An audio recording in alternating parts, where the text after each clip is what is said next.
ಪಠಾಣ್ ಅವರು ಸಿಗ್ಗಾಂವ್ ಕ್ಷೇತ್ರದಿಂದ ಗೆದ್ದಿದ್ದಾರೆ. ಸುಮಾರು 13,500 ಮತಗಳ ಅಂತರದಿಂದ ಗೆದ್ದಿದ್ದಾರೆ. ಆಮೇಲೆ ಯೋಗೇಶ್ವರ್ ಚನ್ನಪಟ್ಟಣದಿಂದ ಸುಮಾರು 25,500 ಮತಗಳ ಅಂತರದಿಂದ ಗೆದ್ದಿದ್ದಾರೆ. ಆಮೇಲೆ ಸಂಡೂರಿನಲ್ಲಿ ತುಕಾರಾಮ್ ಅವರ ಧರ್ಮಪತ್ನಿ ಶ್ರೀಮತಿ ಅನ್ನಪೂರ್ಣ ತುಕಾರಾಮ್ ಅವರು 9,600 ಚಿಲ್ಲರೆ ಓಟ್ನಲ್ಲಿ ಗೆದ್ದಿದ್ದಾರೆ.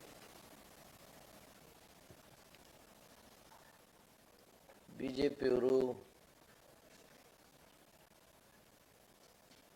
3 ಚುನಾವಣೆಗಳಲ್ಲಿ ಗೆಲ್ತೀವಿ ಅಂತೇಳಿ ಎಲ್ಲ ಕಡೆ ಹೇಳ್ತಾ ಇತ್ತು.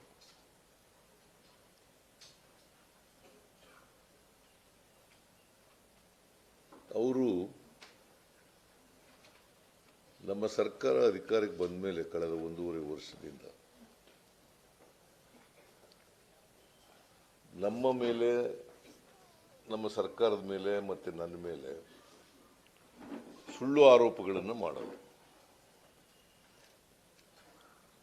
ಜೊತೆಗೆ ನಮ್ಮ ಕಾರ್ಯಕ್ರಮಗಳನ್ನು ಅಪಪ್ರಚಾರ ಮಾಡೋದು.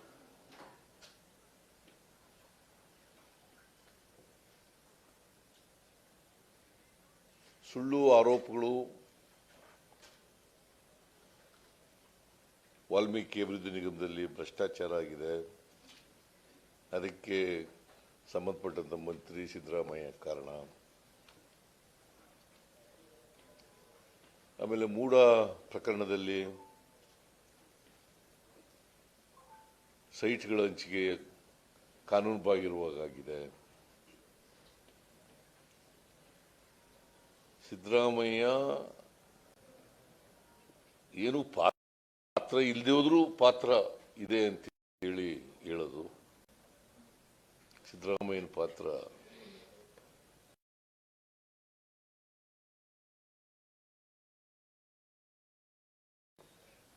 ಏನೂ ಇಲ್ಲದೇನೂ ಕೂಡ ಏನೂ ಇಲ್ಲ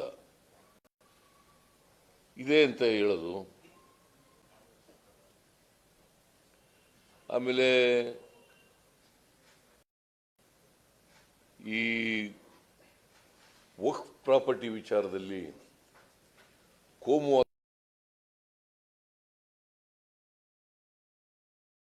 ಸೃಷ್ಟಿ ಮಾಡಲಿಕ್ಕೆ ಪ್ರಯತ್ನ ಮಾಡ್ತಕ್ಕಂಥದ್ದು.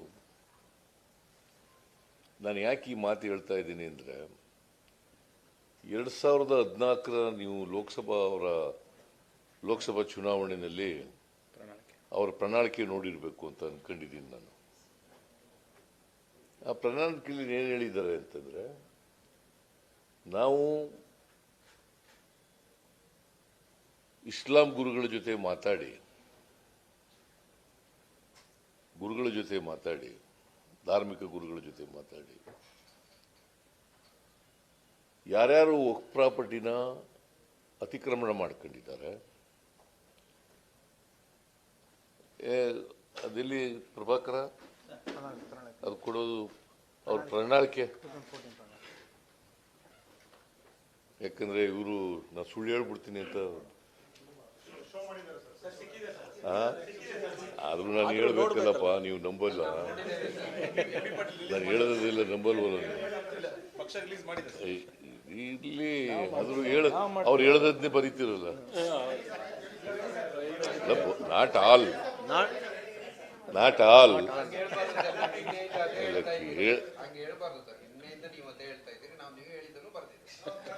ಅವ್ರು ಹೇಳದನ್ನೂ ಬರ್ದಿದ್ದೀರಿ, ನಾನು ಹೇಳದನ್ನೂ ಬರ್ದಿದ್ದೀರಿ. ಅದು ಮಾಡೋದಾದ್ರೆ ನೀವು ಸತ್ಯ ಜನಗಳಿಗೆ ತಲುಪ್ಸಕ್ಕಾಗಲ್ವಲ್ಲ. ನಾನು ಯಾಕೆ ಹೇಳ್ತಾ ಇದ್ದೀನಿ ಅಂದ್ರೆ, ಮೀಡಿಯಾ ಇರೋದು ಸತ್ಯ ಜನಗಳಿಗೆ ತಲುಪ್ಸಕ್ಕೆ. ಡೋಂಟ್ ಗೋ ಟು ವಿಪಕ್ಷ ನಾಯಕನ ಸತ್ಯ ಹೇಳಿ ಸುಳ್ಳು ಹೇಳೇ ಇಲ್ಲ ನಾನು. ಅದನ್ನೇ ಬರೆದಿದ್ದೀರಪ್ಪ. ಇವ್ರು ಸುಳ್ಳು ಹೇಳ್ತಾ ಇದ್ದಾರ? ಮತ್ತೆ ಈ 14ನೇ ಇಸ್ವಿನಲ್ಲಿ ಅವ್ರು ಹೇಳಿರೋದೇನು?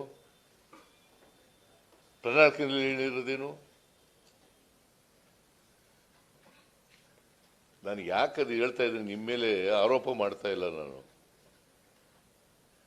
But what are the facts?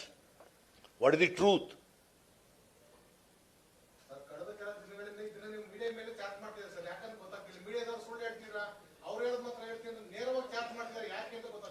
Charge ಏನ್ ಮಾಡಿಲ್ಲ, ನಿನ್ ಮೇಲೆ ಮಾಡದ್ನ? ಹೌದಪ್ಪ, ನೀವು ಸತ್ಯ ಹೇಳದೆ ಹೋದ್ರೆ ಮಾಡದೆ, ಸತ್ಯ ಹೇಳದೆ ಹೋದ್ರೆ ಮಾಡದೆ. ಬೈದಿಲ್ಲ, ನಾನು ಬೈದಿಲ್ಲ, ಬೈದು ಇಲ್ಲ, ಗದರ್ಸೂ ಇಲ್ಲ, ಬೈದು ಇಲ್ಲ, ಗದರ್ಸೂ ಇಲ್ಲ. ನಿಮ್ಗೆ ಹಂಗ ಅನ್ಕೊಂಡ್ರೆ ನಾನೇನು ಮಾಡಕ್ಕಾಗಲ್ಲ.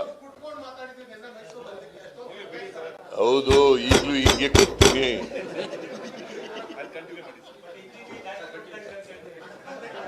ಈಗಲೂ ಕೊಡ್ತೀನಿ, ಯಾವಾಗಲೂ ಕೊಡ್ತೀನಿ. ನಾನು ಅಸೆಂಬ್ಲಿನಲ್ಲಿ ಕೊಡ್ತಿರ್ಲಿಲ್ವಾ?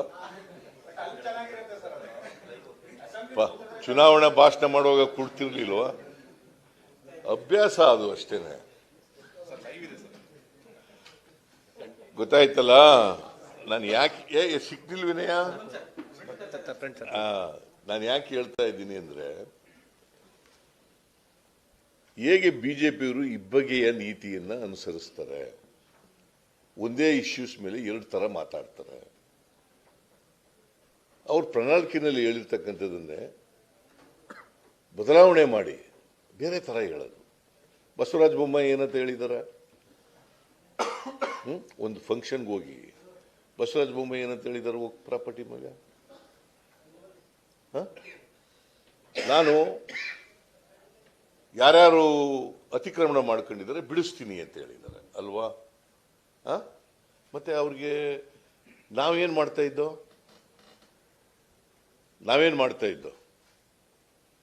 ಅವ್ರ ಪ್ರಾಪರ್ಟಿ ಕಿತ್ಕೊತಾ ಇದ್ವಾ?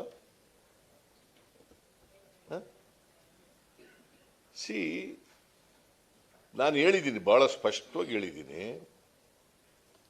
ನೋಟಿಸ್ ಕೊಟ್ಟಿದ್ರೆ ಒಂದು ವೇಳೆ ನೋಟಿಸ್ ಕೊಟ್ಟಿದ್ರೆ ವಾಪಸ್ ತಗೋತೀವಿ. ಒಂದು ವೇಳೆ ವಿಚಾರಣೆ ಇಲ್ಲದೇನೆ ರೆವಿನ್ಯೂ ರೆಕಾರ್ಡ್ನಲ್ಲಿ ಅವ್ರ ಹೆಸರು ಪ್ರಾಪರ್ಟಿ ಅವ್ರದ್ದೇನಾದ್ರು ಅವ್ರ ಹೆಸರಿಗೆ ಬಂದಿದ್ರೆ, ವಕ್ಫ್ ಬೋರ್ಡ್ ಹೆಸರಿಗೆ ಬಂದಿದ್ರೆ ಅದನ್ನ ರದ್ದು ಮಾಡ್ತೀವಿ. ಮತ್ತೆ ಯಾವ ರೈತರನ್ನು ಕೂಡ ಒಕ್ಲೇಬ್ಸಲ್ಲ. I was categorically very clear on this. Ashoka ಹೇಳ್ತಾನೆ, ಇವರು ಪಾಪಿಗಳು, ಕಾಂಗ್ರೆಸ್ನವರು ಪಾಪಿಗಳು. ಈಗ ಯಾರು ಪಾಪಿಗಳು ಅಂತ ಹೇಳ್ತಾರೆ ಜನ? ಇವ್ರನ್ನ ಪಾಪಿಗಳು ಅಂತ ಹೇಳ್ತಾರ? ಇಲ್ಲ.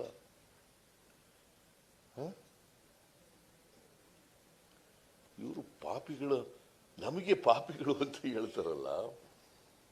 ಈಗ ಏನಂತ ಹೇಳಿ ಜನ ಉತ್ತರ ಕೊಟ್ಟವರಲ್ಲ. ಮೂರು ಕಡೆ, ಒಂದು ಕಡೆ ಮಾತ್ರ ನಾವು ಗೆದ್ದಿದ್ದದು, ಸಂಡೂರಿನಲ್ಲಿ ಮಾತ್ರ ಗೆದ್ದಿದ್ದದು ಕಳೆದ ಚುನಾವಣೆಯಲ್ಲಿ. ಎರಡು ಕಡೆ ಯಾರು ಗೆದ್ದಿದ್ರು? ನಂಬರ್ 1. ಎರಡು ಕಡೆ ಚನ್ನಪಟ್ಟಣದಲ್ಲಿ ಕುಮಾರಸ್ವಾಮಿ ಗೆದ್ದಿದ್ದದ್ದು, ಸಿಗ್ಗಾಂವ್ನಲ್ಲಿ ಬಸವರಾಜ ಬೊಮ್ಮಾಯಿ ಗೆದ್ದಿದ್ದದ್ದು ಆಸ್ ಚೀಫ್ ಮಿನಿಸ್ಟರ್. ಇವರು ಪಕ್ಷದ ಅಧ್ಯಕ್ಷನಾಗಿ ಗೆದ್ದಿದ್ದದ್ದು. ಎರಡೂ ಕಡೆ ನಾವು ಗೆದ್ದಿದ್ದೀವಿ. ಒಂದು ಕಡೆ 25,000 ಕುಮಾರಸ್ವಾಮಿ ಗೆದ್ದಿದ್ದ ಕಡೆ 25,000ಕ್ಕೂ ಹೆಚ್ಚು ಲೀಡ್ಗಳು ತಗೊಂಡು ಗೆದ್ದಿದ್ದೀವಿ. ಇನ್ನೊಂದು ಕಡೆ 13,000 ಚಿಲ್ಡ್ರನ್ನಲ್ಲಿ ಗೆದ್ದಿದ್ದೀವಿ. ಆಮೇಲೆ ಈ ಬೈ ಎಲೆಕ್ಷನ್ ಎರಡೂ ಪಾರ್ಟಿಗಳು ಒಂದಾಗಿದ್ದವು. ಇಬ್ಬರ ಮೇಲೂ ಗೆದ್ದಿದ್ದೀವಿ ನಾವು. I am emphasising this. BJP JDS ಎರಡರ ಮೇಲೂ ಗೆದ್ದಿದ್ದೀವಿ. ಇಬ್ರು ಒಂದಾಗಿ ನಮ್ಮನ್ನು ಎದುರಿಸಿದ್ರು ಕೂಡ, ಸುಳ್ಳುಗಳು ಹೇಳಿ ಅಪಪ್ರಚಾರ ಮಾಡಿದ್ರೂ ಕೂಡ ಗೆದ್ದಿದ್ದೀವಿ. ಇಬ್ರ ಮೇಲೂ ಗೆದ್ದಿದ್ದೀವಿ. Is it not a fact?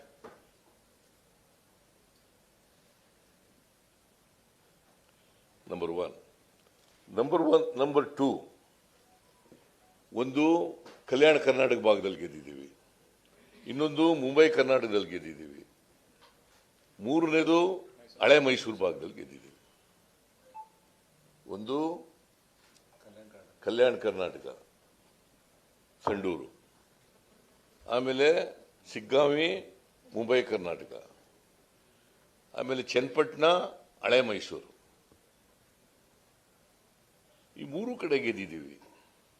So this is very significant.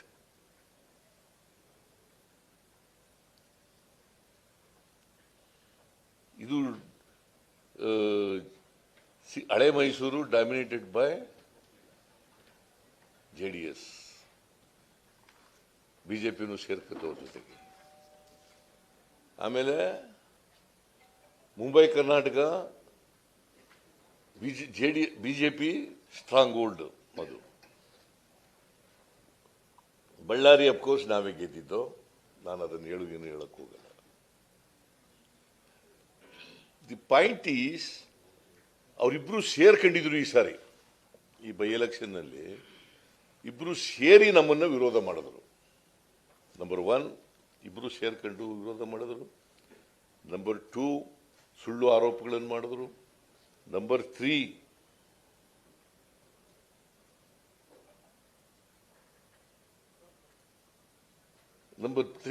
ಅಪಪ್ರಚಾರ ಮಾಡಿದ್ರು. ಬಗ್ಗೆ ಅಪಪ್ರಚಾರ ಮಾಡಿದ್ರು. ಮೂಡ ಪ್ರಕರಣದ ಬಗ್ಗೆ ಅಪಪ್ರಚಾರ ಮಾಡಿದ್ರು. ಏನು ಪಾದಯಾತ್ರೆ ಇಲ್ಲಿಂದ ಬೆಂಗಳೂರಿಗೆ, ಅಲ್ಲ ಮೈಸೂರಿಗೆ, ಬೆಂಗಳೂರಿಂದ ಮೈಸೂರಿಗೆ ಪಾದಯಾತ್ರೆ.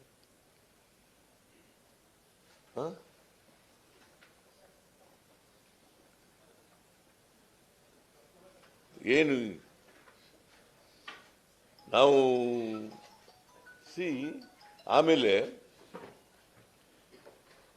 ಇದ್ರ ಬಗ್ಗೆ ಗ್ಯಾರಂಟಿ ಯೋಜನೆಗಳ ಬಗ್ಗೆ ಏನು ಅಪಪ್ರಚಾರ ಮಾಡಿದ್ರು. ಗ್ಯಾರಂಟಿ ಯೋಜನೆಗಳು ಅವ್ರು ನರೇಂದ್ರ ಮೋದಿಯವರು ಏನು ಹೇಳಿದ್ರು, ಇದು wrong financial program, it is wrong financial program. ಅವರೇ ಇದರಲ್ಲಿ ಜಾರ್ಖಂಡ್ನೆಲ್ಲ ಅನೌನ್ಸ್ ಮಾಡಿದ್ರು, ಆಮೇಲೆ ಮಹಾರಾಷ್ಟ್ರದಲ್ಲಿ ಅನೌನ್ಸ್ ಮಾಡಿದ್ರು. ಆಮೇಲೆ ಇನ್ನೂ ಎಲ್ಲಿವರೆಗೂ ಹೋದ್ರು ಅಂತಂದ್ರೆ ಅಡ್ವರ್ಟೈಸ್ಮೆಂಟೇ ಕೊಟ್ಬಿಟ್ರು ನಮ್ಮ ಮೇಲೆ. ಮಹಾರಾಷ್ಟ್ರದಲ್ಲಿ ಜಾರಿನೇ ಆಗಿಲ್ಲ ಅಂತ. ಜಾರಿ ಆಗಿಲ್ವಾ? ನೀವು ಹೇಳಿಯಪ್ಪ. 5 ಗ್ಯಾರಂಟಿಗಳು ಜಾರಿ ಆಗಿದ್ದವ ಇಲ್ವಾ? ಜಾರಿನೇ ಮಾಡಿಲ್ಲ ಸಿದ್ದರಾಮಯ್ಯ ಅಂತೇಳಿ ಮಹಾರಾಷ್ಟ್ರ ಗೌರ್ಮೆಂಟ್ ಅಡ್ವರ್ಟೈಸ್ಮೆಂಟ್. ಅದು ಅಲ್ಲದೇನೆ ಇನ್ನೂ ಒಂದು ಹೇಳಿದ್ರು, 700 ಕೋಟಿ ರೂಪಾಯಿಗಳನ್ನು ಎಕ್ಸೈಸ್ ಡಿಪಾರ್ಟ್ಮೆಂಟ್ನಲ್ಲಿ ಕಲೆಕ್ಟ್ ಮಾಡಿ ಚುನಾವಣೆ ಕೊಟ್ಬಿಟ್ಟವ್ರೆ ಮಹಾರಾಷ್ಟ್ರಕ್ಕೆ. ನಾನು ಹೇಳಿದೆ, ಒಂದೇ ₹1 ಎಕ್ಸೈಸ್ ಡಿಪಾರ್ಟ್ಮೆಂಟ್ನಲ್ಲಿ ಕಲೆಕ್ಟ್ ಮಾಡಿದ್ರೆ I will resign and get out from politics. I will resign and get out, retire from politics. ಇದನ್ನು ಹೇಳಿದವರು ಮಾಡ್ತಾರ?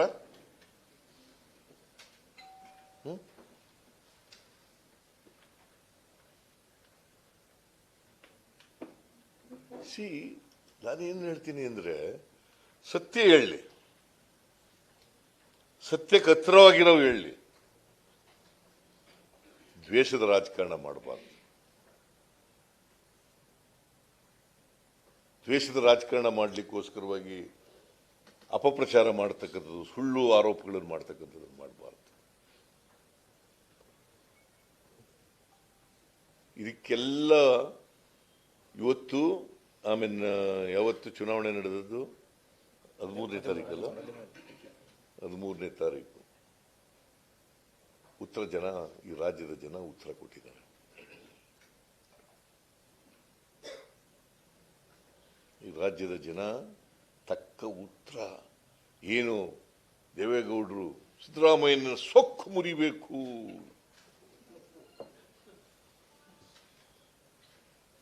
ಸಿದ್ದರಾಮಯ್ಯನ ಗರ್ವಭಂಗ ಮಾಡಬೇಕು.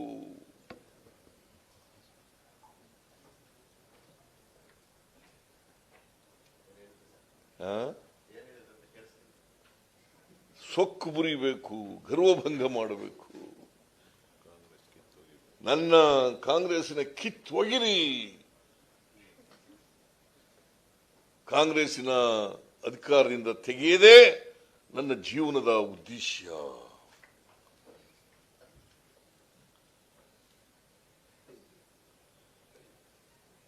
ಮಾಜಿ ಪ್ರಧಾನಮಂತ್ರಿ ಆಗಿದ್ದವರು, ನನಗೆ ಅವ್ರ ಬಗ್ಗೆ ಪಾಪ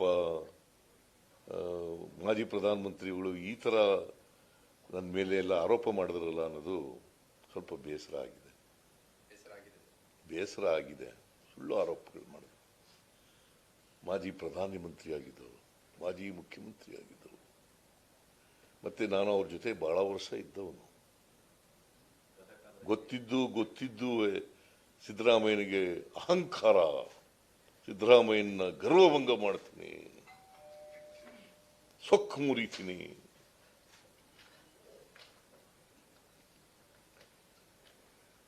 ನಾನು ಅಧಿಕಾರದಲ್ಲಿದ್ದರೂ ಒಂದೇ ತರ ಇರ್ತೀನಿ, ಅಧಿಕಾರ ಇಲ್ಲೇ ಹೋದ್ರೂ ಒಂದೇ ತರ ಇರ್ತೀನಿ. ಮತ್ತೆ ನಿನ್ನೆ ಮೊನ್ನೆ ಅಧಿಕಾರಕ್ಕೆ ಬಂದಿಲ್ಲ. ನಾನು 2 ಸಾರಿ ಮುಖ್ಯಮಂತ್ರಿ ಆಗಿದ್ದೀನಿ, 2 ಸಾರಿ ಲೀಡರ್ ಆಫ್ ದಿ ಅಪೋಸಿಷನ್ ಆಗಿದ್ದೀನಿ, 2 ಸಾರಿ ಡೆಪ್ಟಿ ಚೀಫ್ ಮಿನಿಸ್ಟರ್ ಆಗಿದ್ದೀನಿ. ಕರ್ನಾಟಕದಲ್ಲಿ ನಾನು ಮಂತ್ರಿಯಾಗಿ 40 ವರ್ಷದ ಮೇಲಾಯಿತು.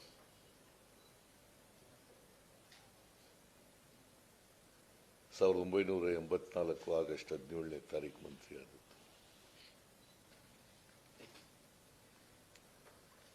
ಸೆರಿಕಲ್ಚರ್ ಮಿನಿಸ್ಟರ್ ಆಗಿ ರಾಮಕೃಷ್ಣ ಹೆಗ್ಡೆ ಮಂತ್ರಿ ಮಾಡಿದ್ರು ನನಗೆ 1984 ಆಗಸ್ಟ್ 17. 40 ವರ್ಷದ ಮೇಲಾಗಿದೆ. ಯಾವತ್ತೂ ಕೂಡ ದುರಂಕಾರದಿಂದ ನಡ್ಕೊಂಡಿಲ್ಲ, ಯಾವತ್ತೂ ಕೂಡ ಸೊಕ್ಕಿನಿಂದ ನಡ್ಕೊಂಡಿಲ್ಲ, ಯಾವತ್ತೂ ಕೂಡ ಗರ್ವದಿಂದ ನಡ್ಕೊಂಡಿಲ್ಲ. ಅಧಿಕಾರ ಜನ ಕೊಡೋದು, ಜನ ಕೊಟ್ರೆ ನಾವು ಇಲ್ಲಿ ಕೂತಿರ್ತೀವಿ. ಜನ ಕೊಡೋಕ್ಕಿಲ್ಲ ಅಂತಂದ್ರೆ ಅಧಿಕಾರದಿಂದ ಕುರ್ಚಿಯಿಂದ ಕೆಳಗೆ ಇಳಿತೀವಿ. ಆಮೇಲೆ ಅಳೋದು ಗುಳೋ ಅಂತ. ಎಲ್ಲ ಅಭ್ಯಾಸ ಮಾಡ್ಕೊಬಿಟ್ಟವ್ರೆ. ದೇವೇಗೌಡ ಮಗ, ಅವ್ರ ಮೊಮ್ಮಗ, ನಾನು ನೋಡಿಲ್ಲ, ನೋಡ್ದದೆಲ್ಲ ಹೇಳಕ್ಕಾಗಲ್ಲ. ನಾನು ಹೇಳೋದು ಹೃದಯ ಇರೋರಿಗೆ ಬರ್ತದೆ. ಹಾಗಾದ್ರೆ ಹಾಸನದಲ್ಲಿ ಗಲಾಟೆ ಆಯ್ತಲ್ಲಪ್ಪ, ಈಗ ಪ್ರಜ್ವಲ್ ರೇವಣ್ಣ ಜೈಲಿಗೆ ಹೋದ್ನಲ್ಲ, ಅಲ್ಲಿ ಹೆಣ್ಮಕ್ಳೆಲ್ಲ ಕಣ್ಣೀರು ಹಾಕಿದ್ರಲ್ಲ, ಆಗ ಹೃದಯ ಕರಗನಿಲ್ವಾ? ಹೃದಯ ಕರಗನಿಲ್ವಾ ಅಲ್ಲಿ? ಸೊ ನಾನು ಹೆಚ್ಚು ಮಾತಾಡಕ್ ಹೋಗಲ್ಲ. ಬಟ್ ಈ ಸಾರಿ ನಮ್ಮ ಎಲ್ಲ ಮಂತ್ರಿಗಳು, ಎಲ್ಲ ಲೀಡರ್ಗಳು, ನಮ್ಮ ಪಕ್ಷದ ಅಧ್ಯಕ್ಷರು,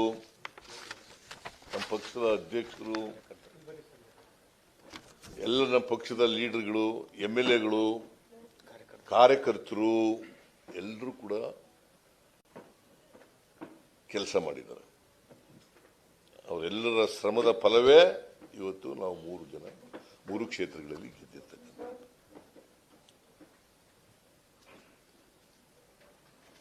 ಎಲ್ಲ ಮಂತ್ರಿಗಳು ಯಾರ್ಯಾರಿಗೆ ಜವಾಬ್ದಾರಿ ಕೊಟ್ಟಿದ್ದೋ, ಮಂತ್ರಿಗಳು, MLAಗಳು, MLCಗಳು, ಲೋಕಸಭಾ ಸದಸ್ಯರುಗಳು, ಅವರೆಲ್ಲರೂ ಕೂಡ ಕೆಲಸ ಮಾಡಿದ್ದಾರೆ.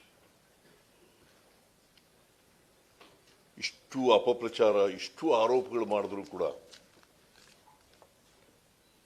ಜನ ಅವನ್ನೆಲ್ಲ ಸುಳ್ಳು, ಇವ್ರು ಮಾಡ್ತಾ ಇರೋದು ವಿರೋಧ ಪಕ್ಷದವರು ಅಂತೇಳಿ ತಳ್ಳಾಕಿ ಜನ ನಮ್ಗೆ ಓಟ್ ಕೊಟ್ಟಿದ್ದಾರಲ್ಲ. ನೋಡಿ, ಇದು ಓದ್ಬಿಡ್ತೀನಿ ನಾನು. Empower work boards in consultation with the religious leaders, taking steps to remove encroachments from and unauthorised occupation of work properties. ಇದು ಯಾರು ಹೇಳಿರೋದು?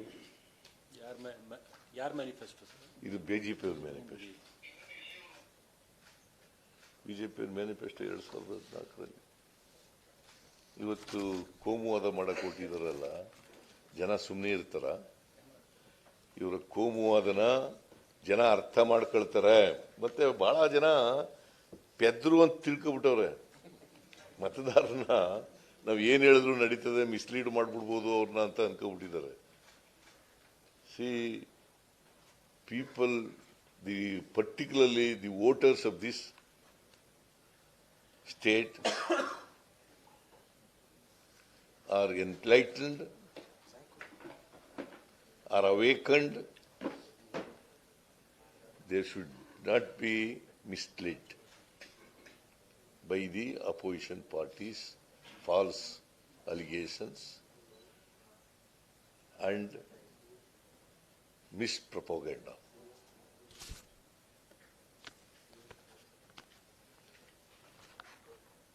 ನಾನು ಅದರಿಂದ ಈ 3 ಜನ ಗೆದ್ದಿರ್ತಕ್ಕಂಥ ಪಠಾಣ್ ಅವರಿಗೆ, ಯೋಗೇಶ್ವರ್ ಅವರಿಗೆ ಮತ್ತೆ ಅನ್ನಪೂರ್ಣ, ಶ್ರೀಮತಿ ಅನ್ನಪೂರ್ಣ ಅವರಿಗೆ ನನ್ನ ಪರವಾಗಿ, ಸರ್ಕಾರದ ಪರವಾಗಿ, ಪಕ್ಷದ ಮುಖಂಡರ ಪರವಾಗಿ ಅಭಿನಂದನೆಗಳನ್ನು ಸಲ್ಲಿಸಲಿಕ್ಕೆ ಬಯಸ್ತಾ ಇದ್ದೇನೆ. ತಾಳಪ್ಪ, ದೇವೇಗೌಡರ ಬಗ್ಗೆ ಮಾತ್ರ. ಆಮೇಲೆ ಎಲ್ಲ ಮಂತ್ರಿಗಳಿಗೆ, ವಿಶೇಷವಾಗಿ ಚನ್ನಪಟ್ಟಣದಲ್ಲಿ D K Shivakumar, D K Suresh, ಆಮೇಲೆ ಸಂತೋಷ್ ಲಾಡು ಎಲ್ಲ ಇದರಲ್ಲಿದ್ದರು. ಸುಮಾರು ಸಂಡೂರಿನಲ್ಲಿ 15 ದಿನಗಳಿಗಿಂತ ಜಾಸ್ತಿ ಇದ್ದಲ್ಲ. ನಾನು 3 ಡೇಸ್ ಹೋಗಿದ್ದೆ, 18 ಸಭೆಗಳನ್ನು ಮಾಡಿದೆ. ನಾನು 3 ಕ್ಷೇತ್ರಗಳಿಗೆ ಹೋಗಿದ್ದೆ.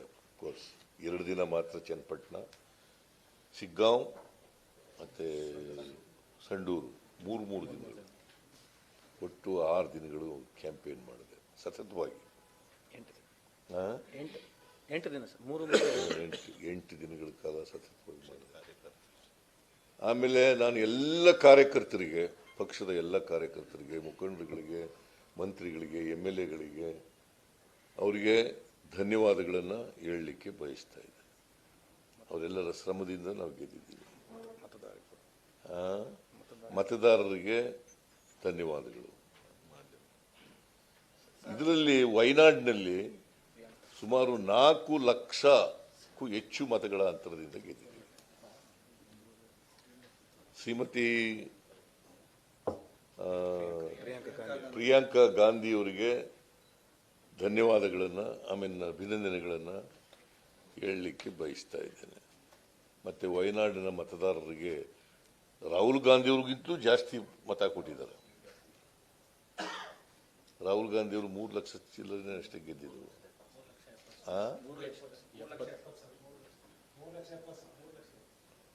ಈಗ ಇವರು 4,10,000 ಗೆದ್ದಿದ್ದಾರೆ. ಸೊ ಅಲ್ಲಿನ ಮತದಾರರಿಗೂ ಕೂಡ, ವಯನಾಡು ಮತದಾರರಿಗೂ ಕೂಡ, ನಮ್ಮ ಅಡ್ಜಸೆಂಟ್ ಕಾನ್ಸ್ಟಿಟ್ಯೂನ್ಸಿ ಅವ್ರಿಗೂ ಕೂಡ ಧನ್ಯವಾದಗಳನ್ನು ಹೇಳಲಿಕ್ಕೆ ಬಯಸ್ತೇನೆ. ಆಮೇಲೆ ನಮಗೆ ಮಹಾರಾಷ್ಟ್ರದಲ್ಲಿ ದೊಡ್ಡ ಹಿನ್ನಡೆ ಆಗಿದೆ. ನಾನು 1-2 ದಿನ ಹೋಗಿದ್ದೆ, 2 ಡೇಸು, 4 ಕಾನ್ಸ್ಟಿಟ್ಯೂನ್ಸಿಗಳಲ್ಲಿ ಮಾತ್ರ ಕ್ಯಾಂಪೇನ್ ಮಾಡಿದೆ. ನನಗೂ ಗೊತ್ತಿಲ್ಲ ಅದೇನು ಗೆದ್ದಿದ್ದೀವ ಯಾವ್ದಾರು ನಾವು ಹೋಗಿದ್ದೆವು. ಪ್ರಚಾರ ಮಾಡಿದೆವು.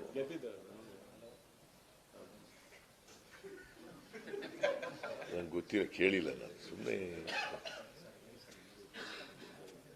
ಅಲ್ಲಿ ದೊಡ್ಡ ಹಿನ್ನಡೆ ಆಗಿದೆ. ಸೊ ಅದನ್ನ ಜಾರ್ಖಂಡ್ನಲ್ಲಿ ನಾವು ಅಧಿಕಾರ ಉಳಿಸ್ಕೊಂಡಿದ್ದೀವಿ. ಅಲ್ಲಿ CM ಪಾಪ ಜೈಲಿಗೆ ಹೋಗಿದ್ರು. ಇಡಿ ಕೇಸ್ನಲ್ಲಿ ಜೈಲಿಗೆ ಹೋಗಿದ್ರು. ಜನ ಮತ್ತೆ ಎಂತ ಸೊರೇನ್ ಹೇಮಂತ್ ಸೊರೇನ್ ಅವರಿಗೆ ಆಶೀರ್ವಾದ ಮಾಡಿದ್ದಾರೆ ಜಾರಕಿಹೊಳಿ. ಕಾಂಗ್ರೆಸ್ನವರು ಅಲ್ಲ ಬಿಜೆಪಿಯವರು ಸುಳ್ಳು ಕೇಸ್ ಹಾಕಿದ್ರು ಅವ್ರ ಮೇಲೆ ಅಂತೇಳಿ ಜನ ಅವರಿಗೆ ಮತ್ತೆ ಆಶೀರ್ವಾದ ಮಾಡಿದ್ದಾರೆ.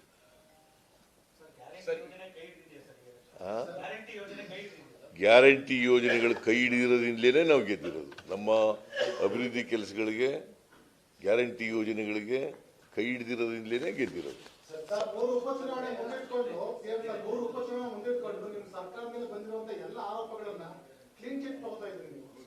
ನಾನು ಕ್ಲೀನ್ ಚಿಟ್ ಕೊಡ್ತಾ ಇಲ್ಲ, ಕೋರ್ಟ್ನವ್ರು ಕೊಡ್ಬೇಕಪ್ಪ ಕ್ಲೀನ್ ಚಿಟ್ಟ. ಜನ ನೋಡಯ್ಯ, ಮಹಾತ್ಮ ಗಾಂಧೀಜಿಯವರು ಏನ್ ಹೇಳಿದ್ರು ಗೊತ್ತಾ? ಏನ್ ಹೇಳಿದ್ರು ಗೊತ್ತಾ? ನಮ್ಮ ನ್ಯಾಯಾಲಯಗಳಿಗಿಂತ ಜನತಾ ನ್ಯಾಯಾಲಯ ಇದೆಯಲ್ಲ ಅದು ಶ್ರೇಷ್ಠ ಅಂತ ಹೇಳಿದ್ರು. ಗೊತ್ತಾಯ್ತಾ? ಈಗ ಜನತಾ ನ್ಯಾಯಾಲಯ ತೀರ್ಪು ಕೊಟ್ಟಿರೋದು.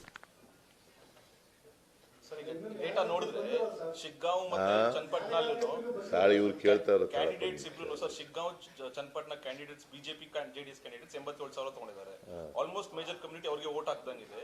Is this another consolidation of major community ಕೈ ಬಲಪಡಿಸ್ತಾರಾ ಅಂತ ಸರ್? ಈಗ ಮೇಜರ್ ಕಮ್ಯುನಿಟಿ ಕಾಂಗ್ರೆಸ್ ಸಿದ್ಧಾಂತಕ್ಕೆ, ಕಾಂಗ್ರೆಸ್ ಅಭಿವೃದ್ಧಿಗೆ ಎಲ್ಲ ಜಾತಿ ಧರ್ಮದ ಬಡವರು ವೋಟ್ ಹಾಕಿದ್ದಾರೆ. Is this Siddaramaiya's win ಅಂತ? Because ಅಯಿಂದ ಕನ್ಸಾಲಿಡೇಷನ್ ಆಗಿದೆ ಅನ್ಸುತ್ತೆ. It is Congress party's win. It is not Siddaramaiah. ನಾನು ಒಬ್ಬನೇ ಕ್ರೆಡಿಟ್ ತಗೊಳಕ್ ಹೋಗಲ್ಲ. ಇದು Congress parties win. It is A Congress ಸರ್ಕಾರದ ಗೆಲುವು.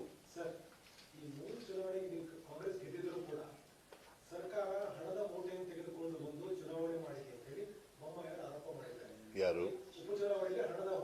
ನಾನು ಅದ್ರ ಬಗ್ಗೆ ಮಾತಾಡಕ್ ಹೋಗಲ್ಲ. ಎಲೆಕ್ಷನ್ ಕಮಿಷನ್ ಯಾರ ಅಧೀನದಲ್ಲಿರೋದು? ಅಂದ್ರೆ ಎಲೆಕ್ಷನ್ ಕಮಿಷನ್ ಸರಿ ಇಲ್ಲ ಅಂತಲ್ಲ ಅವ್ರ ಅರ್ಥ. ಹಾಗಾದ್ರೆ ಮಹಾರಾಷ್ಟ್ರದಲ್ಲಿ ಗೆದ್ರಲ್ಲಿ ಹೆಂಗ್ ಗೆದ್ದಿದ್ರು ಅವರು? ನಾವೆಲ್ಲ ಹೇಳಕ್ ಹೋಗಲ್ಲ, ಹೇಳಬಾರದು, ಹೇಳಲ್ಲ. ಮಹಾರಾಷ್ಟ್ರದಲ್ಲಿ 149ಕ್ಕೆ 125 ಸೀಟ್ ಗೆದ್ಬಿಟ್ರಲ್ಲ ಬಿಜೆಪಿ ಅವರು. ಹೆಂಗಿದ್ರು ಹೇಳಪ್ಪ ನೀನೆ. 149 ಕೋಟಿ ತಗೊಂಡಿದ್ದು ಅವರು, 125 ಗೆದ್ದಿದ್ದಾರೆ. ಇನ್ನು 24 ಸೀಟ್ನಲ್ಲಿ ಮಾತ್ರ ಸೋತಿದ್ದಾರೆ. ಎಷ್ಟು ಪರ್ಸೆಂಟ್ ಆಯ್ತಾಯ್ತು? ಮತ್ತೆ ಹೆಂಗ್ ಗೆದ್ಬಿಟ್ರು? ಬಸವರಾಜ ಬೊಮ್ಮಾಯಿ ಸೋತ್ಬಿಟ್ಟು ಮುಖ್ಯಮಂತ್ರಿ ಆಗಿದ್ದವರು, ಮಾಜಿ ಮುಖ್ಯಮಂತ್ರಿ ಆಗಿದ್ದವರು, ಅವ್ರ ಮಗ ಸೋತ್ಬಿಟ್ಟಿದ್ದಾನೆ. ಈಗ ಸೋತ್ಬಿಟ್ಟು ದುಡ್ಡು ಖರ್ಚು ಮಾಡಿಬಿಟ್ರು ಕಾಂಗ್ರೆಸ್ನವರು, ಅದರಿಂದ ಗೆದ್ಬಿಟ್ರು ಅಂತಂದ್ರೆ ಅದು ನಂಬ್ಕೊಳ್ಳೋದ ಜನ? ಜನ ಬುದ್ಧಿವಂತರಿದ್ದಾರೆ. ಜನರನ್ನ, ಮತದಾರರನ್ನ ದಡ್ಡರು ಮಾಡೋಕ್ಕಾಗಲ್ಲ ನಾವು.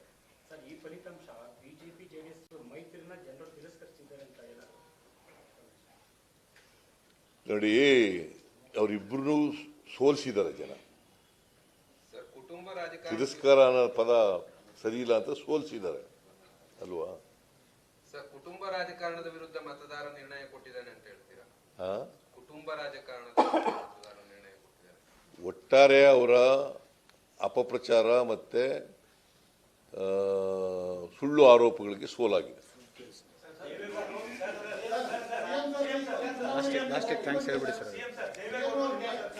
ಒಬ್ರು ಮಾತಾಡ್ರಿ, ಇವ್ರು ಮಾತಾಡ್ತಾರೆ, ಮಾತಾಡಪ್ಪ. ಏನಂತ ಜನ ಉತ್ತರ ಕೊಟ್ಟವರಲ್ಲ ಅವ್ರಿಗೆ, ನಾನೇನು ಹೇಳೋದಿಲ್ಲ. ಜನ ಉತ್ತರ ಕೊಟ್ಟಿಲ್ಲ. ನೀನ್ ಹೇಳಪ್ಪ ಈಗ.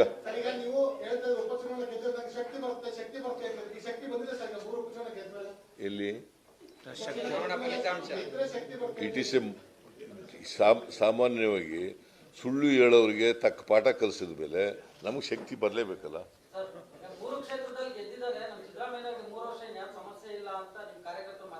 ಯಾರು ನಮ್ಮ ಕಾರ್ಯಕರ್ತರು ಅಂದ್ರೆ ಯಾರಯ್ಯ?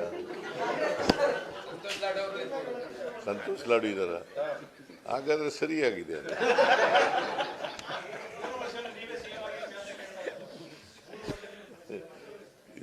ಜನ ನಮಗೆ ನಮ್ಮ ಅಭಿವೃದ್ಧಿ ಕೆಲಸಗಳಿಗೆ ಮತ್ತು ಗ್ಯಾರಂಟಿ ಯೋಜನೆಗಳಿಗೆ ನಮ್ಮ ಸಿದ್ಧಾಂತಕ್ಕೆ ಜನ ಮೆಚ್ಚಿಕೊಂಡು ಓಟ್ ಕೊಟ್ಟಿದ್ದಾರೆ.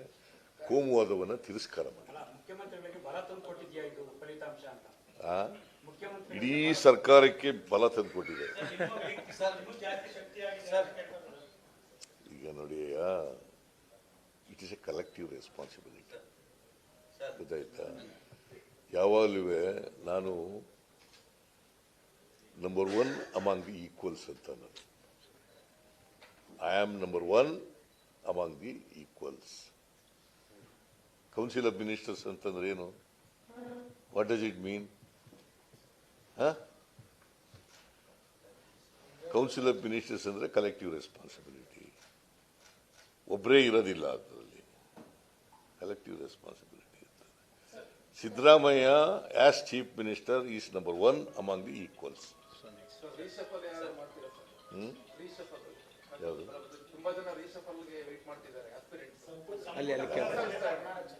ಈಗ ನೋಡಪ್ಪ, ನೀವೇ ಹೇಳೋದು, ಇವೆಲ್ಲ ಹುಟ್ಟಾಕವ್ರೆಲ್ಲ ನೀವೇ. ರೀಸಫಲ್ ಮಾಡಿ.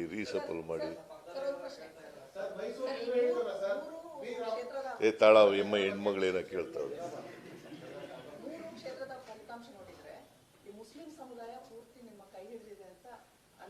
ಇಲ್ಲಮ್ಮ, ಯಾರ್ಯಾರು ಕೇಳಮ್ಮ ತಾಯಿ, ಯಾರು ಸೆಕ್ಯುಲರಿಸಮ್ ನಲ್ಲಿ ನಂಬಿಕೆ ಇಟ್ಟಿರೋರೆಲ್ಲ ನಮ್ಮ ಕೈ ಹಿಡಿದಿದ್ದಾರೆ.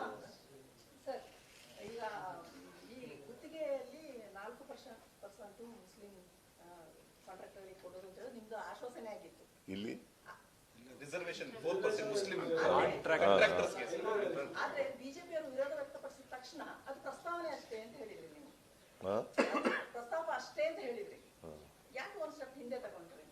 ಇಲ್ಲಮ್ಮ, ಹಿಂದೆ ತಗೊಂಡಿದ್ದೀನಿ. ನಿಮ್ಗೆ ಗೊತ್ತಿಲ್ಲಮ್ಮ. ನೀವು I will set it right. ನೀವು ಹೇಳೋದು ಕರೆಕ್ಟಾಗಿ. ನೀವು 4% ತಗದು 3Aಗೆ 3Bಗೆ ಹಂಚಿದವ್ರು ಯಾರಮ್ಮ? 4 ಕೇಳಮ್ಮ ಸ್ವಲ್ಪ. ಇದು ಕೇಳಮ್ಮ. ಇಲ್ಲಿ ಕಾಂಟ್ರಾಕ್ಟ್ ವಿಷಯನ, ಇದು ರಿಸರ್ವೇಶನ್. ಕಾಂಟ್ರಾಕ್ಟ್ ಬಗ್ಗೆ ಮಾತಾಡ್ತಾರೆ. ಕಾಂಟ್ರಾಕ್ಟ್ ಬಗ್ಗೆ ಕಾಂಟ್ರಾಕ್ಟ್ 4% ಕೊಟ್ಟಿಲ್ಲ. ಎಲ್ಲಿ ವಾಪಸ್ ತಗೊಂಡಿದ್ದೀನಿ? ಎಲ್ಲಮ್ಮ ವಾಪಸ್ ತಗೊಂಡಿದ್ದೀನಿ? There was a proposal. It has not come before the cabinet. Cabinet has not taken a decision. It was proposal ಅಷ್ಟೇನೆ. ನೀವು ಫಾಲೋ ಮಾಡಿದ್ರ? ಸರಿ. ಮತ್ತೆ ನಿಮ್ಗೆ ನೀವು ಕನ್ವಿನ್ಸ್ ಆದ್ರೆ ಆಯ್ತು. ನೋಡಮ್ಮ, ದೇರ್ ವಾಸ್ ಎ, ನಾನೇನು ಹೇಳಿರೋದು, there is a proposal. The government has not taken a decision. 4% ನಮಗೂ ಕೊಡಬೇಕು ಅಂತ ಇದೆ. ನಮಗೂ ಕಾಂಟ್ರಾಕ್ಟ್ನಲ್ಲಿ ರಿಸರ್ವೇಶನ್ ಕೊಡಿ, ಹಿಂದುಳಿದವ್ರಿಗೆ ಕೊಟ್ಟಿದ್ದೀರಿ, SC ST ಕೊಟ್ಟಿದ್ದೀರಿ, ನಮಗೂ ಕೊಡಿ ಅಂತ ಕೇಳಿದ್ದಾರೆ. ಅದು ಇನ್ನೂ ಪ್ರಪೋಸಲ್ನಲ್ಲಿದೆ, ಇನ್ನೂ ಡಿಸಿಷನ್ ತಗೊಂಡಿಲ್ಲ ಅಂತ ಹೇಳಿದೆ. ಈಗ ಇದಕ್ಕೂ ಸಂಬಂಧ ಏನು? ಅದು ಇನ್ನೊಂದು ದಿನ ಮಾತಾಡ. ಅದು ಇನ್ನೊಂದು ದಿನ ಹೇಳೋಣ. ಈಗ ಸ್ಥಳೀಯ ಸಂಸ್ಥೆಗಳ ಚುನಾವಣೆ, ತಾಲೂಕು ಪಂಚಾಯತಿ, ಜಿಲ್ಲಾ ಪಂಚಾಯತಿ ಚುನಾವಣೆ ಇನ್ನೊಂದು ದಿನ ಮಾತಾಡಿ. ಈಗ ನಿಮ್ಗೆಲ್ಲ